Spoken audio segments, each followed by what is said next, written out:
Seja bem-vindo à Mesa Com, aqui no restaurante da Associação Agrícola, nesta primeira revista do ano, naquela que vai ser a nossa primeira entrevista do À Mesa Com, e estamos com o Dr. Miguel Sousa Lima, ele que é proprietário da clínica de São Gonçalo, a clínica que faz sorrisos a muitos de nós açorianos e não só. Vamos tentar que o ano 2021 seja com mais sorrisos. Dr. Miguel, muito obrigada por ter vindo. Eu gostaria de começar com uma entrevista, com uma pergunta muito básica. Como é que foi a sua infância para vir dar a este objetivo que foi ser dentista? Bom, essa é uma pergunta super interessante. Eu acho, e explicando, acho que, e nós falávamos há pouco, acho que a infância é realmente a parte mais importante. Ou seja, nós todos, eu acho muito importante, há uns anos atrás ouvi um nabeiro falar, a dizer, olha, paguem muitos cursos aos vossos filhos isso, mas principalmente viajem mais. Ou seja, os cursos não são importantes, mas viajar é muito importante. E eu, felizmente, tive desde o meu avô, que foi uma pessoa que viajava imenso com o meu pai, e o meu pai fez exatamente comigo o mesmo, e eu tento fazer isso com os meus filhos. Acho que isto permite ter uma visão global do planeta onde estamos inseridos e vemos muitas oportunidades. E eu acho que a minha infância foi uma infância muito feliz, muito na rua, ao contrário do que hoje em dia acontece. Não tínhamos nada dessas coisas dos tablets e tal. Tinha 10 anos quando tínhamos aqueles primeiros Spectrum 48 capas, tinha aquelas cassetes horrorosas que levavam muito tempo a abrir, mas pá, eu acho que foi um privilégio nascer nos Açores, não é? Viver neste paraíso que é aqui. E como é que surgiu depois a carreira de dentista? Normalmente no 10º ano é que se faz aquela escolha da área científica ou então humanidades. Quando é que surgiu o gosto? Foi antes? Não, olha, isto é uma coisa engraçada. O meu pai é veterinário e eu estava até a pensar em ir para a veterinária.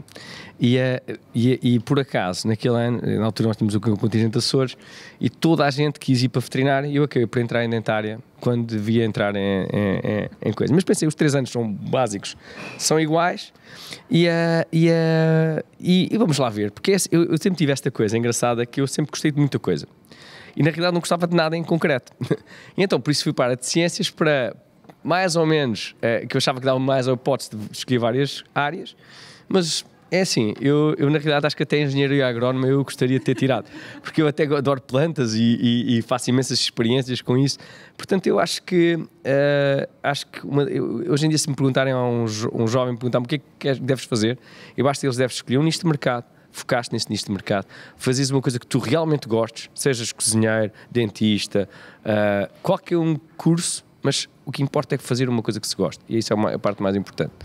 Miguel, depois de tirar o curso de Medicina Dentária, depois da especialização, surgiram novos projetos.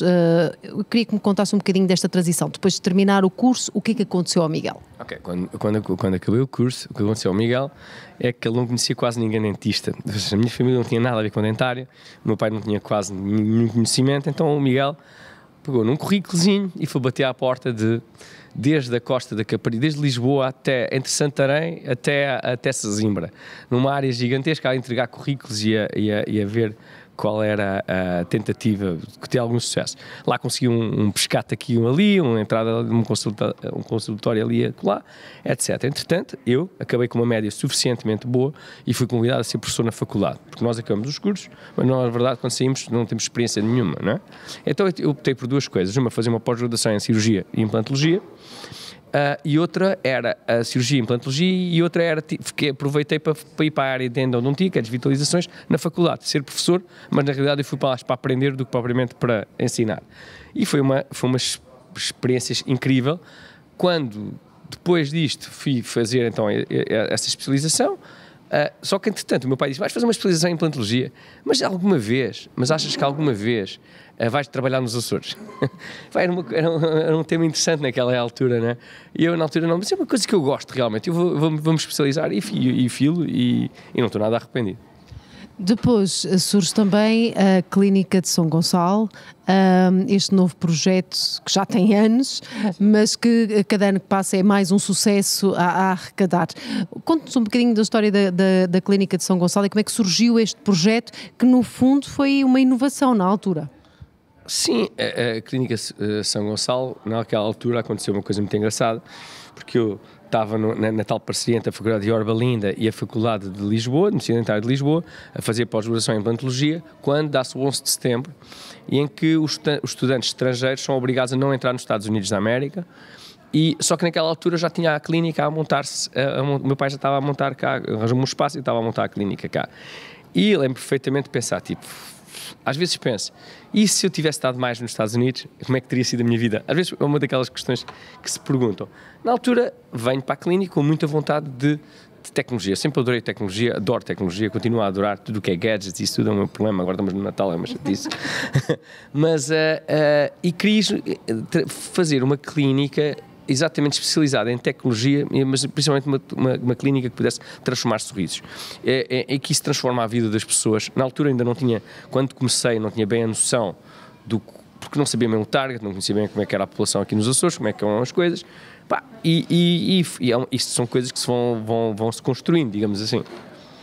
Miguel, portanto, quando abriste a clínica e depois de teres visto o que era a realidade da açoriana, achas que, no teu entender, a clínica veio fazer a diferença naquilo que é a inovação dentro da... Porque há muitas pessoas que pensam que as clínicas dentárias é para arranjar o dente, para pôr um pivô, mas é muito mais para além disso. E hoje em dia há muito mais para saber além de o pôr o dente ou tirar o dente. Bom, isso é uma coisa muito interessante. O que é que as pessoas esperam do dentista, não é? Nós, o que é que esperamos? De uma forma geral, as pessoas esperam não ter dores. Isso é o que as pessoas esperam. Tudo o resto que tu podes dar opção à pessoa vem por acréscimo, não é? Queres fazer um implante, queres fazer uma ponte, queres fazer uma prótese removível. Eu acho que é muito importante a relação médico-paciente. E aí é que entra a parte de ser bom, não ser um bom técnico, mas ser um bom médico, um bom ser humano, não é? Eu acho que é fundamental essa qualidade nos médicos e perceber o que é que as pessoas precisam. Se dizes que a minha clínica foi cá revolucionária, na realidade, quando eu cá cheguei, já haviam aqui umas clínicas bastante boas, até sinceramente, com colegas que até faziam muita coisa espetacular. Portanto, eu não acho que, nesse sentido, eu não, chegando e sou aqui a grande novidade. Não. Agora, o que eu acho é que até àquela altura havia pouco... é o que eu digo, o meu pai pensava que vais fazer implantes nos Açores. Realmente, eu comecei a fazer implantologia nos Açores há quase 20 anos e naquela altura eu próprio não tinha noção da capacidade que nós poderíamos ter. Isso é outra das coisas que nós temos, portugueses e não só, e açorianos mais ainda, aquela desculpa, nós somos pequenos demais, não estamos aqui no sítio, Portugal está na periferia europeia, os Açores estão no meio do mar. Não, a gente temos posições às vezes engraçadas. E o facto de estarmos na posição geográfica que nos encontramos pode-nos ser até um fator Ainda no outro dia vi uma entrevista, até que o meu irmão dava, para o Observador e dizia, o mar pode ser visto como estamos fechados, ou como uma oportunidade de expandirmos, não é? Foi assim que Portugal descobriu o mundo inteiro e acho que isto é muito importante e no meu caso, concretamente, podemos falar mais tarde disso, mas aconteceu que a tecnologia, por exemplo, que eu desenvolvi exatamente porque estava aqui nos Açores. Porquê? Porque se eu estivesse em Lisboa, provavelmente com milhares de laboratórios ao meu lado, eu não tinha essa necessidade de ser criativo e de ir buscar outras coisas. Pois era nesse mesmo aspecto que eu queria focar.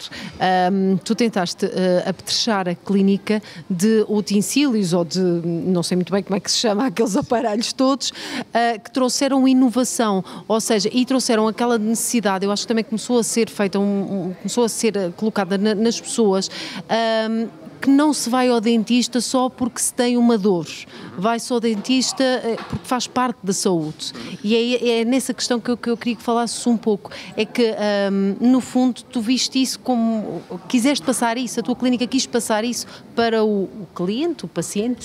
Sim, é exato, isso essa do cliente-paciente é engraçado, eu costumo dizer que cliente é da porta do gabinete para fora, paciente é da porta do gabinete para dentro, é uma piada aí com um estudo que tínhamos há uns anos atrás.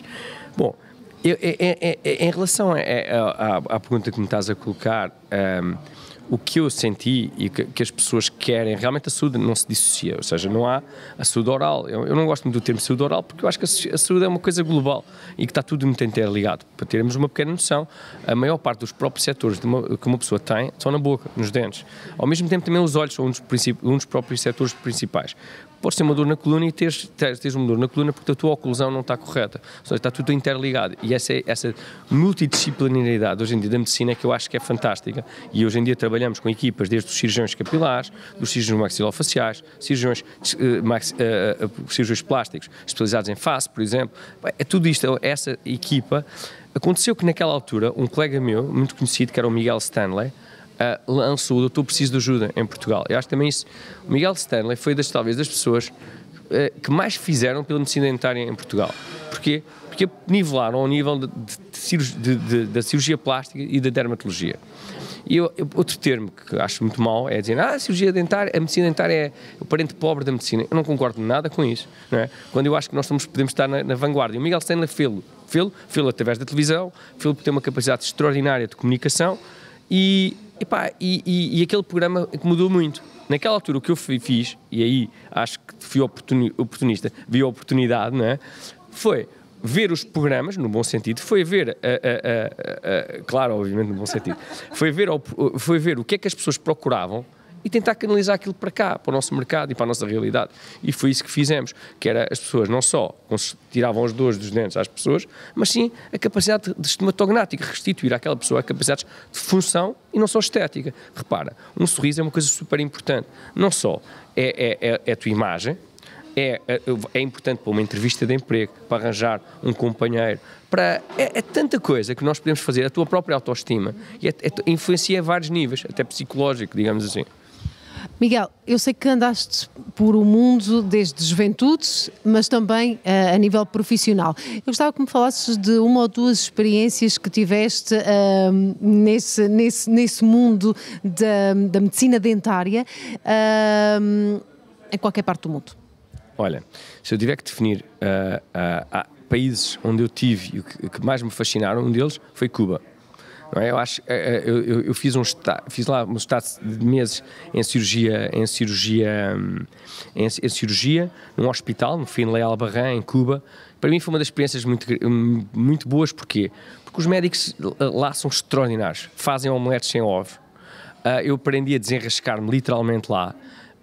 E claro, e dá valor àquilo que nós temos. Nós, por definição, todos nós hoje em dia queixamos de tanta coisa, mas chegar a um país onde as pessoas vivem miseravelmente, onde tu não sabes, no final, tens o teu professor, um médico, na altura um cirurgião, uma experiência fantástica, com 50 e tal anos, e tu perguntas se ele vai querer o resto da tua pasta de dentes ou não quer o resto da pasta de dentes. Sim, porque uma pasta de dentes lá equivale a um mês ordenado deles. Então, faz-te pensar um bocado na vida. Eu acho que Cuba realmente foi fascinante. Eu, por exemplo, tinha estado lá com meus pais de férias antes, e como qualquer turista tonto, não é? E pedia para cantarem o Che Guevara e aquelas piadas todas, e depois percebi o terror que aquelas pessoas viviam, e à porta fechada dentro do bloco operatório falava-se de coisas que não se falavam na comunicação social e não se aparecia em lado nenhum. Essa, por exemplo, foi uma das grandes experiências que tive. Posso dizer, outro país que me fascinou, e onde eu tive também na faculdade de Tel Aviv, também foi Israel. Israel há qualquer coisa, realmente aquilo torna-nos a nós o berço, talvez de muitas das religiões, quem acredita em religião ou não, mas independentemente das nossas crenças religiosas, é um país fantástico. E está outro exemplo, bom exemplo, do que é um país ultraperiférico, planetário, não é? Estão na ultraperiférica planetária, rodeado de países que os odeiam de morte, não é? E é uma das maiores potências da medicina dentária, em implantologia, por exemplo, aquela capacidade que eles têm. Outro país, já também digo, uma das maiores experiências que tive foi na Tunísia, dar uma palestra. E aí está, os nossos eu acho que às vezes a importância de um jornalismo de qualidade e não aquele jornalismo sensacionalista. Quando me convidaram, mas dar uma palestra para a Tunísia, eu pensei assim, eu vou falar para os tunisinos, lembro perfeitamente, estava a voar de Paris para Tunis e pensar assim, olha, deixa-me ver aqui o último copo de vinho, porque eu vou chegar lá, nada. Qualquer. Chego lá, malta super festiva. Coisas diferentes, obviamente, de nós. Os homens dançam com homens, as mulheres não dançam muito. Coisas assim, mas super festivos. Foi super engraçado, foi uma grande experiência. No final, a única coisa que eu estranhei foi na entrega dos diplomas, em que tínhamos, por exemplo, que andar. Eu na minha vida só tinha beijado 2 homens, o meu irmão e o meu pai, não é? E agora tinha que beijar a todos os homens, tinha que dar beijo e às mulheres um aperto de mão. Aquilo foi um bocado estranho, a entrega dos diplomas no final, eram todos cada um mais barbudo que o outro, mas eu acho que estas coisas é que nos enriquecem culturalmente e passamos a ter uma percepção do mundo diferente, não é? Todos vigiássemos mais, acho que havia muito menos guerras. Olha, eu sei que tens uma grande paixão também pelos Estados Unidos. Eu queria que me falasses um pouco, eu sei que o teu irmão esteve até há pouco tempo nos Estados Unidos e que tu poderias até estar nos Estados Unidos, mas escolheste os Açores. É um facto. Eu adoro os Estados Unidos, eu gosto dos Estados Unidos. Acho que nós açorianos temos nós estamos divididos entre os dois mundos, não é? Há bocadinho falávamos e eu comentava exatamente isso. Nós estamos aqui, eu às 2 por 3 senti que estava tão a ir para os Estados Unidos que estava quase mais perto dos Estados Unidos do que realmente do nosso país, de Portugal. E eu acho que nós nos Açores temos essa ambiguidade entre os dois mundos, não é? Vivemos aqui no meio da banheira, sempre com aquele pensamento muito dos Estados Unidos em relação à Europa. O que eu gosto nos Estados Unidos é que é realmente uma terra. Eu quero dizer que aquele chavão que é a terra de oportunidades, isso todos nós sabemos, mas o que eu mais gosto nos Estados Unidos é o facto de ser a meritocracia. Uma sociedade baseada onde as pessoas que trabalham, temos mérito, e falhar faz parte do processo. Uma das coisas que eu acho piada nos americanos é que eles falham imenso, enquanto que aqui é visto quase como um insucesso, apontar o dedo e falar dessa pessoa porque falhou, seja a nível pessoal, seja a nível profissional.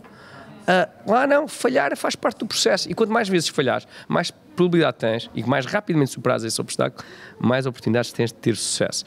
Eu adoro realmente os Estados Unidos por isso mesmo, por essa cultura que eles têm, do empreendedorismo e ligada à meritocracia. Claro que a coisa que eu mais gosto nos Estados Unidos são as minhas 2 sobrinhas, que são americanas, e claro, essa é a parte que ainda gosto mais. Miguel, novos projetos, o que é que está escondido ou o que é que está neste momento na forja para sair? Olha, é assim, eu não te podes revelar já, um bocadinho. Eu diria que temos aqui, eu acho que os Açores... Eu tenho estado em conversações, ainda não fechamos, não chegamos a acordo ainda com o hospital. Provavelmente quando essa entrevista for para o ar, se calhar já temos uma resposta em relação a isto, mas eu sinceramente acho que, por exemplo, o hospital privado dos Açores poderá ser um grande fenómeno que poderá vir a acontecer nesta região, por vários motivos, por causa do turismo médico, das nossas comunidades, mesmo esta diáspora grande que existe nos Estados Unidos, a oportunidade para eles de virem cá. Sim, porque os Estados Unidos, a medicina dentária e a medicina no geral é estupidamente cara. Porquê? Porque na realidade tu estás a pagar os processos todos. Um médico nos Estados Unidos, mais de metade do salário dele é para pagar os processos judiciais que existem. Portanto, é ridiculamente caro. Ou seja, uma coisa que aqui pode custar 500 euros, lá custa 5 mil dólares. E o material é mais ou menos o mesmo. E a gente acha, os americanos consolam-se, estão a ganhar muito dinheiro. Não estão. Infelizmente, quem está a ganhar dinheiro com isto são as seguradoras, por exemplo. Olha, já agora, isso, e já que levantaste isso, muitos dos teus clientes da Clínica de São Gonçalo são das nossas comunidades, muitos dos nossos leitores e também que ouvem e veem esta entrevista serão com certeza ou terão alguém conhecido que frequenta a tua clínica. Como é que vês este fenómeno de vir tanta gente aqui ao meio do oceano, se calhar param a meio, mas não são só açorianos, são também ligados ao continente e americanos mesmo. Como é que, o que é que achas, porquê este fenómeno? O serviço é melhor? Eu acho que acontece, há vários fatores que podem explicar isso. É exatamente esse, o fator preço, não há dúvida que entra na equação claramente. É tal história, nos Estados Unidos as coisas tornam-se muito caras exatamente por causa dos seguros que os médicos têm que pagar. Além disso, acontece que nós, em Portugal, talvez os leitores, as pessoas não saibam lá em casa, mas Portugal é dos países mais envolvidos em medicina dentária do planeta. Isso deveu-se muito ao que aconteceu e devemos isso aos brasileiros. Porque foram os brasileiros que vieram para Portugal, numa altura em que a medicina dentária era muito arcaica. E nós portugueses tivemos que nos adaptar com um dos povos mais envolvidos do mundo em estética, não só em dentária, mas na cirurgia plástica e etc. E então, o que aconteceu foi que nós tivemos que nos adaptar e competir com eles. E quem ganhou com isso foram os portugueses no geral. Não é à toa que temos vários exemplos de grandes clínicas que se fizeram em Portugal e que se espalharam um pouco por todo o globo. E portanto, eu acho que este fenómeno, o facto de eles virem cá, também tive o privilégio de ter a sorte nos Açores, temos a RTP Açores, que é um programa que passa na RTP Internacional, não é? Que é uma consulta externa, e passa em prime time nos Estados Unidos, e isso significa que ao fim de muitos anos, hoje em dia temos cerca de 30% dos nossos clientes na Clínica São Gonçalo, tirando esse ano atípico do Covid, obviamente, mas 30% são americanos ou luso-descendentes, ou até já pessoas que casaram com americanos que depois, e que já vinham cá. Eu estou-me a lembrar aqui diretamente de um caso em concreto do Edward Schumann, por exemplo, mas outros, não é? Que nos procuraram e isso é muito gratificante. Mas uma das coisas que se costuma dizer é que a medicina dentária, eu não estou a falar das outras medicinas, mas em específico a medicina dentária está muito mais desenvolvida na Europa do que propriamente nos Estados Unidos.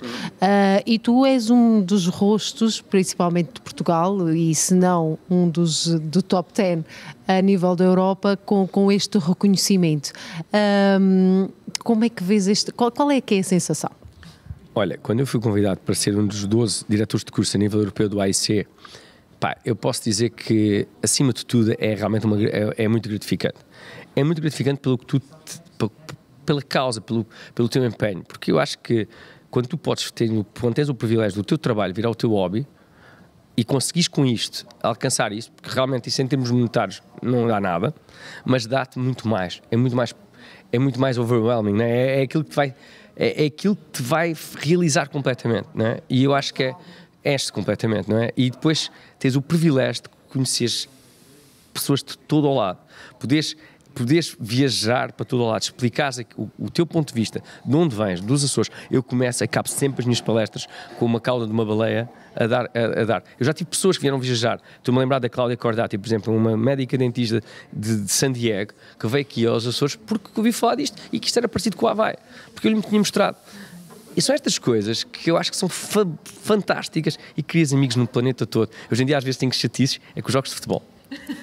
Às vezes é difícil, é porque eu gosto de tentar alguns países. Olha, mas explica um bocadinho a quem nos está a ler e a quem nos está a ouvir o que é isso do ANC. Pronto, o AIC é um centro de formação global, a Ostam, que é uma marca coreana que eu trabalho já há uns anos valentes. Eu adoro a Ásia, para começar, e adoro a mentalidade coreana.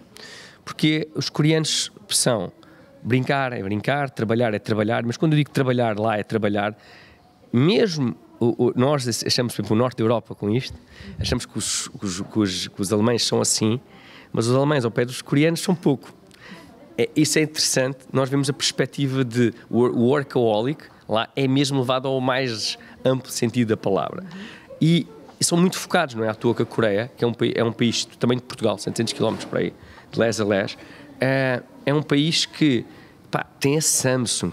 Se a gente for ver, tem a terceira maior empresa do mundo de implantologia, que é a Ostam, e a Ostam o que faz é, para uniformizar os cursos a nível planetário, forma diretores de curso europeu, no caso somos 12, e depois desses diretores de curso dão as palestras para eles. Fizemos um centro de formação que estamos a construir, olha, uma das coisas que nos montei este ano, éramos para ter montado, aliás, eu estava em França a fazer o centro de formação em Paris, quando aconteceu esta história, quando rebentou o Covid. E eu tive só tempo de voltar para trás, mas ao mesmo tempo o Covid foi outra grande oportunidade, porque eu passei a dar grandes palestras online.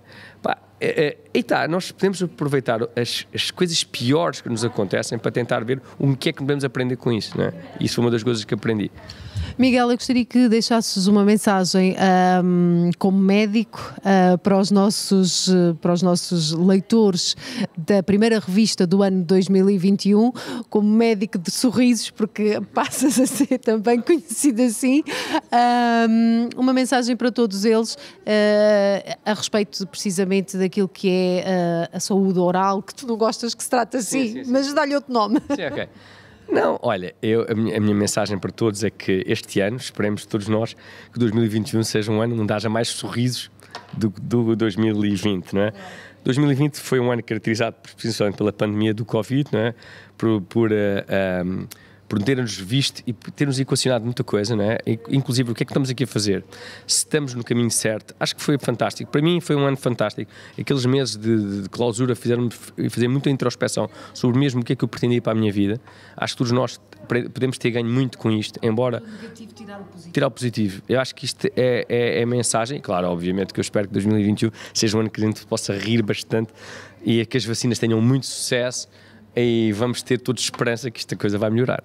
Miguel, muito obrigada pela tua presença na primeira edição da nova revista do À Mesa Com de janeiro.